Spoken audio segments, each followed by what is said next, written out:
సుదర్శన్ రెడ్డి గారు ఇరువురు కూడా ఇప్పుడు పత్రికా సోదరులతోటి మాట్లాడతారు. ఈ కార్యక్రమానికి నాతో పాటు నగర కాంగ్రెస్ అధ్యక్షుడు నూడా చైర్మన్ సోదరుడు కేశవేను, అదేవిధంగా ఉర్దూ అకాడమీ చైర్మన్ తార్బిన్ అమ్దాన్ గారు, అదేవిధంగా డీసీసీబీ చైర్మన్ అందరికీ స్వాగతం పలుకుతూ పత్రికా సోదరులు. నిన్న మేము నిజామాబాద్లో రైతు సదస్సు ప్రారంభం చూశారు. అక్కడ జరిగినటువంటి కార్యక్రమాలు చూసినారు. కాంగ్రెస్ ప్రభుత్వం రైతు పక్షపాత ప్రభుత్వం అని చెప్పడానికి తార్కాణం నిన్న రైతు సదస్సు. 10 ఏళ్ళు బీఆర్ఎస్ హయాంలో రైతుల యొక్క శ్రేయస్సును మర్చిపోయినటువంటి టీఆర్ఎస్ ప్రభుత్వం వాళ్ళ కాంగ్రెస్ ప్రభుత్వం రాగానే ఇది రైతు పక్షపాత ప్రభుత్వము, ఇది హార్నిస్టులు రైతుల మేలు కోసం పనిచేసే ప్రభుత్వాన్ని నిరూపించే విధంగా రైతు సదస్సుని నిజామాబాద్లో పెద్దలు సుదర్శన్ రెడ్డి గారి యొక్క కోరిక మేరకు రాష్ట్ర ప్రభుత్వము వ్యవసాయ మంత్రి తుమ్మల నాగేశ్వరరావు గారు ఇక్కడ పెట్టడం జరిగింది. నేను ఉత్తమ్ కుమార్ రెడ్డి గారు, జూపల్లి కృష్ణారావుతో పాటు చాలామంది వైస్ ఛాన్సలర్లు, పేరుగాంచిన సైంటిస్టులు, పేరుగాంచిన వ్యవసాయ శాఖ అధికారులు అందరూ కూడా ఈ సదస్సులో పాల్గొంటూ ఉన్నారు. సదస్సు ముఖ్య ఉద్దేశం అధునాతన టెక్నాలజీ, వాళ్ళు శాస్త్ర సాంకేతిక పరంగా వ్యవసాయ రంగంలో కూడా చాలా మార్పులు వస్తూ ఉన్నాయి. తక్కువ వ్యయము, తక్కువ శ్రమతో ఎక్కువ రాబడి వచ్చే విధంగా కొత్త పద్ధతుల్లో వ్యవసాయం చేస్తున్న తరుణంలో వారికి కొత్త పద్ధతులు నేర్పాలని, కొత్త టెక్నాలజీ వాళ్ళకి ఇవ్వాలని రైతులందరికీ కూడా ఈ సదస్సులో ఓరియంటేషన్ జరిపి భవిష్యత్తులో అధునాతన పద్ధతిలో రైతులు వ్యవసాయం చేసే విధంగా ప్రయత్నం చేసే పనిలో భాగంగా ఈ కార్యక్రమం చేయడం జరిగింది. నిజామాబాద్ జిల్లా రైతు జిల్లా, వ్యవసాయపరమైనటువంటి జిల్లా. ఇది ఒకప్పుడు ఎన్ఎస్ఎఫ్ కానీ ఎన్సిఎస్ఎఫ్ కానీ యావత్ ఆసియా ఖండంలో గొప్ప ఫ్యాక్టరీలు ఉన్నటువంటి జిల్లా. 1923లో నిజాం సాగర్ ఆయకట్టు ప్రారంభమైనప్పుడు 2,75,000 ఎకరాల సాగు కొరకు ప్రాజెక్ట్ నిర్మాణం అయింది. సస్యశ్యామలమైంది ఆనాడు నిజామాబాద్ జిల్లా. క్రమేణా సిల్ట్ వచ్చి, పూటిక వచ్చి నిజాం సాగర్ దాదాపు 17 టీఎంసీలు కుదించుకుపోవడం జరిగింది. మళ్ళీ కాంగ్రెస్ ప్రభుత్వమే 1970లో ఆయకట్టు హైట్ని పెంచి 2 మీటర్లు ఆయకట్టు హైట్ పెంచి దాదాపు 12 నుంచి 17 టీఎంసీలు నీటి నిల్వ కోసం ఖర్చు చేయడం జరిగింది. నేను నిన్న పెద్దలందరూ విజ్ఞప్తి చేశాను. నిజాం సాగర్ ప్రాజెక్టులో కానీ శ్రీరామ్ సాగర్ ప్రాజెక్టులో కానీ ఉన్న సిల్ట్ని, సెడిమెంటేషన్ తీసేస్తే నిజాం సాగర్ కూడా దాదాపు 1,50,000 ఎకరాలు అదనంగా ఆయకొట్టచ్చే అవకాశం ఉంది. శ్రీరామ్ సాగర్ ప్రాజెక్టు 2.5 లక్షల పైచులకు ఎక్కువగా పారించే అవకాశం ఉంది. ఆ దశగా రాష్ట్ర ప్రభుత్వం ప్రయత్నం చేస్తుందని చెప్తా ఉన్నాం. రైతే దేవుడు, రైతు చల్లగా ఉంటే మనం సంక్షేమంగా ఉంటామని నమ్మే ప్రభుత్వం మాది. ఇలా బీఆర్ఎస్ నాయకులు రైతులకు ఏదో మేము చేశామని గొప్పలు చెప్పుకుంటున్న తరుణంలో 2-3 ఉదాహరణలు మీకు ఇస్తాను. బీఆర్ఎస్ పార్టీ రైతుల పట్ల చేసిన నిర్వాకం, రైతులు వరి కుప్పల మీద వేసి చూసి ప్రాణాలు ఇచ్చినట్టు సంఘటనలు ఎన్నో జరిగాయి ఈ రాష్ట్రంలో. ధాన్యం అమ్మకానికి వచ్చి గంజులో దినాల తరబడి వేచి చూసి ప్రాణాల సంఘటనలు మర్చిపోలే. రైతులకు బేడీలేసిన సంఘటనలు మర్చిపోలే. రైతుల మీద విచ్చలవిడిగా లాఠీ చార్జ్ చేసిన సంఘటన మర్చిపోలే. అన్నిటికి మించి కేంద్ర ప్రభుత్వం మోడీ గారు రైతు వ్యతిరేక చట్టాలు తెస్తే వారికి పరిపూర్ణ మద్దతు ఇచ్చినట్టు సంఘటన కూడా మర్చిపోలే. మనం దేశంలో రైతు వ్యతిరేక చట్టాలు తెచ్చినప్పుడు దానికి ఓటేసిన ఘనత బీఆర్ఎస్ పార్టీది. కాంగ్రెస్ పార్టీ నాయకత్వంలో ఉద్యమాలు చేసి రైతు చట్టాలు వెనక్కి తీసుకునే విధంగా కాంగ్రెస్ పార్టీ ఉద్యమం చేసింది. ఇలా వాళ్ళు రైతుల గురించి మాట్లాడుతూ ఉన్నారు.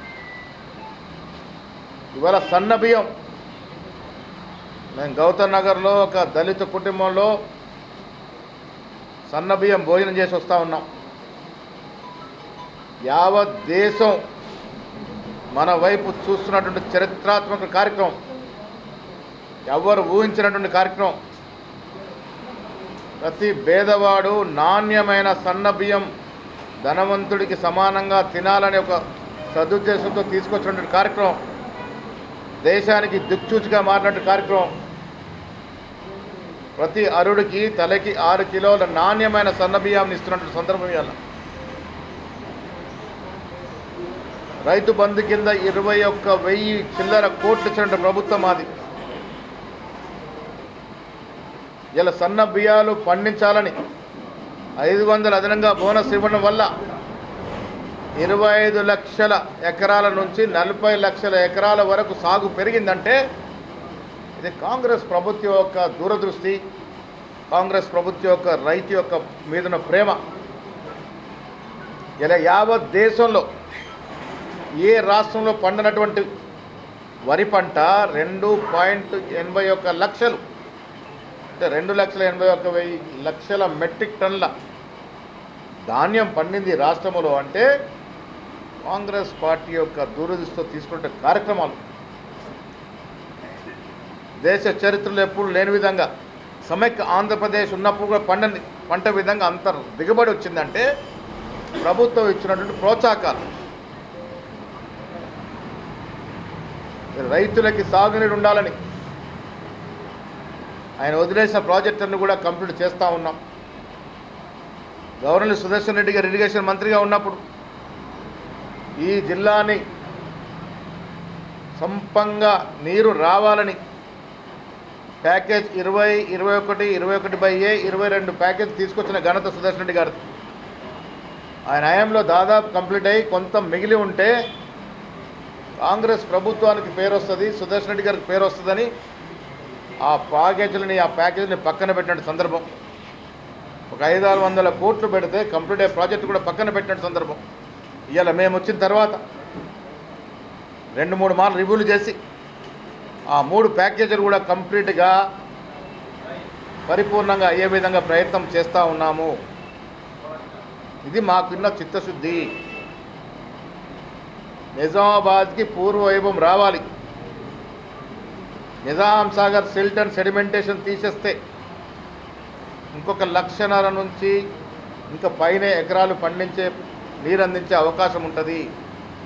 అది ఎంత వ్యయమైనా మేమందరం ముఖ్యమంత్రిని ఒప్పించి ఆ కార్యక్రమానికి పూనుకుంటాము. తద్వారా పూర్వ వైభవం నిజామాబాద్ జిల్లా అంటే వ్యవసాయ పరుల జిల్లా అనే విధంగా దాన్ని తీసుకొచ్చే ప్రయత్నం చేస్తామనే మాట సందర్భంగా మనవి చేస్తూ ఉన్నాం. గుత్పా అల్లీసాగర్ దాని కింద సబ్సిడరీగా ఉన్నాయి, అవసరమైన మరమ్మతులు చేస్తాం. నిజామాబాద్ వ్యవసాయ పరంగా నార్థన్ తెలంగాణలో ఒక మేటి డిస్టిక్గా మార్చాలన్నదే మా అందరి ధ్యేయం. సుదర్శన్ రెడ్డి గారు మేము స్వతహాగా వ్యవసాయదారులం, అగ్రికల్చర్ అంటే మక్కువ వాళ్ళం, అందుకే ఈ దోహదపడుతూ ఉన్నాము. నిజామాబాద్ జిల్లాలో వ్యవసాయంపై అవగాహన కలగాలని, వ్యవసాయం మీద దృష్టి సాధించాలని మేమందరం నిన్న మంత్రి గారిని, ప్రభుత్వాన్ని జిల్లాకు ఒక వ్యవసాయ కళాశాల కావాలనుకున్నప్పుడు తక్షణమే ప్రభుత్వం ఆమోదించిన సందర్భం. వ్యవసాయ కళాశాలతో పాటు నిజామాబాద్కు ఒక ఇంజనీరింగ్ కళాశాల తీసుకురావాలని ముందు నుంచి అడుగుతున్న సందర్భం. ఈ 2 కూడా సాకారం చేసుకునే ప్రయత్నం చేస్తాం. అదేవిధంగా నిజామాబాదు క్రీడాకారులకు పెట్టింది పేరు. చాలామంది క్రీడాకారులు తయారు చేసినట్టు నిజామాబాద్ జిల్లా. స్వతహాగా నేను కూడా కరాటేలు ఇక్కడి నుంచే తయారయ్యాను.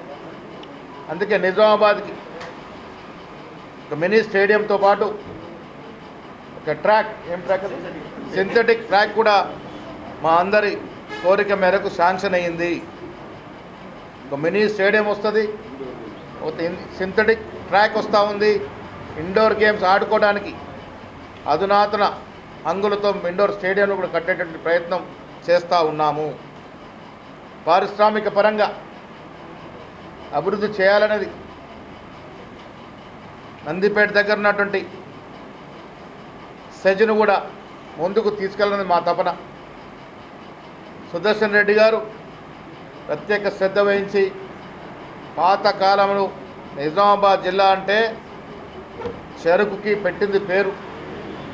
మళ్ళొక పరిశ్రమ స్థాపనకు వారు తీవ్రంగా ప్రయత్నం చేస్తూ ఉన్నారు. ఇంకొక షుగర్ ఫ్యాక్టరీని నిజామాబాద్లో తీసుకురావడానికి ప్రయత్నం చేస్తూ ఉన్నాము. మా ధ్యేయం వల్ల మాకు వచ్చిన పదవులు కాదు, బాధ్యతలు. ఈ బాధ్యతలు ప్రతి క్షణం కూడా నిజామాబాద్ అభివృద్ధి కొరకే.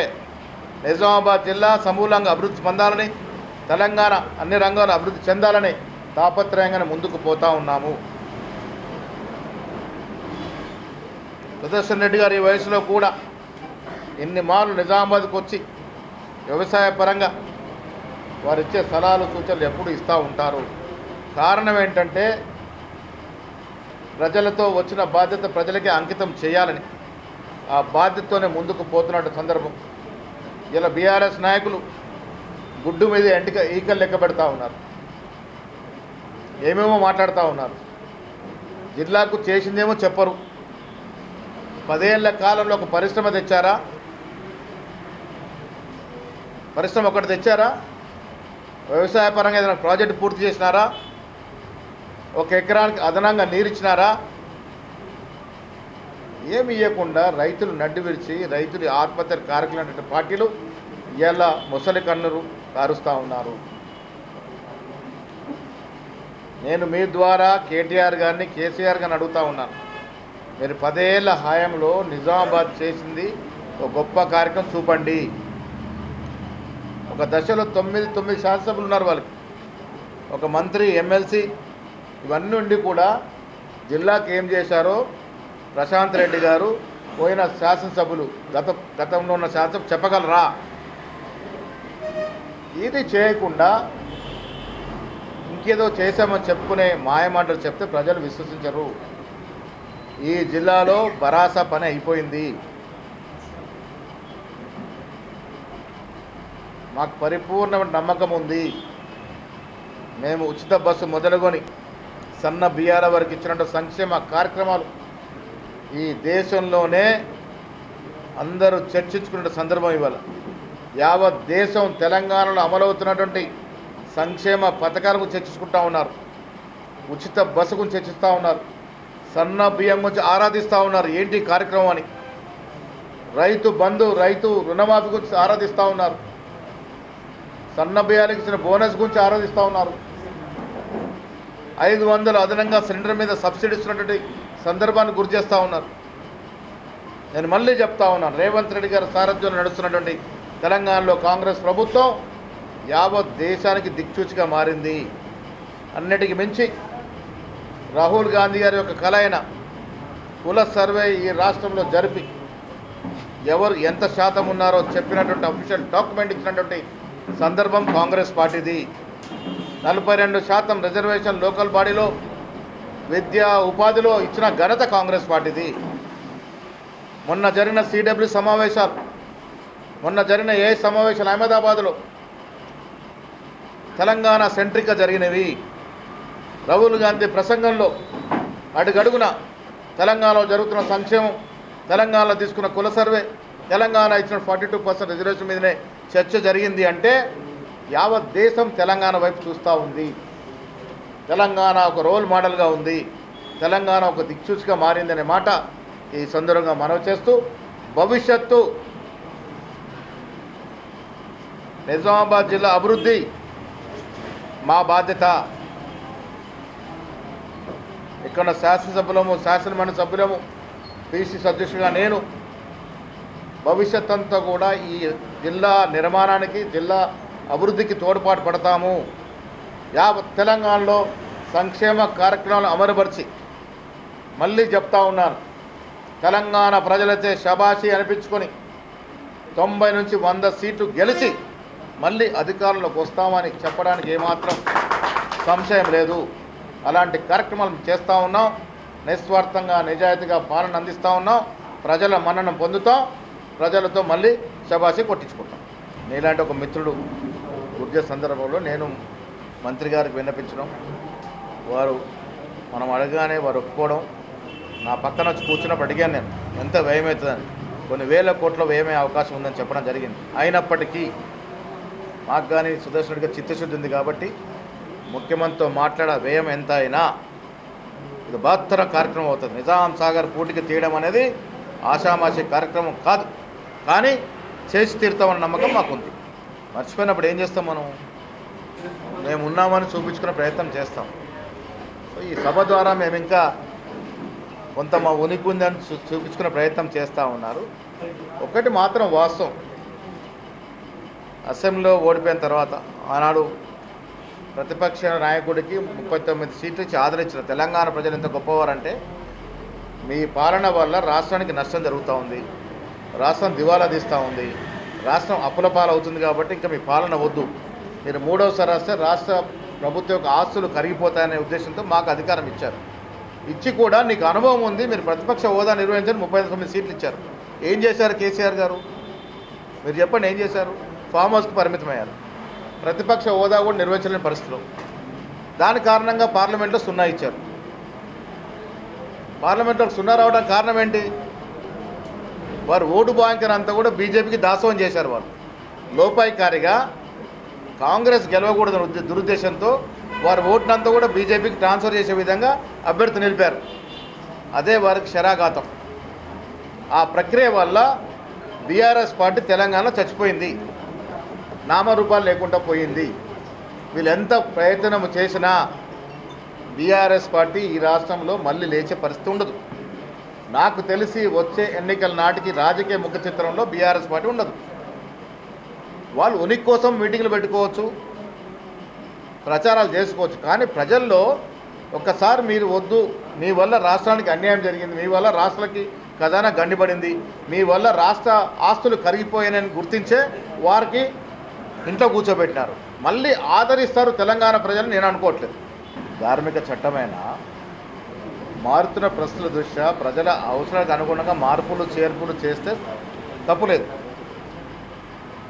ఒక మతాన్ని కించపరిచే విధంగా, మతం యొక్క వారి హృదయాలు గాయపడే విధంగా చట్టాలు తీసుకొస్తే అది అభ్యంతరకరం. ఎందుకంటే భారతదేశంలో ఒక secular state, it's not a communal state. Pakistan లాగా ఒక కమ్యూనల్ స్టేట్ కాదు ఇది.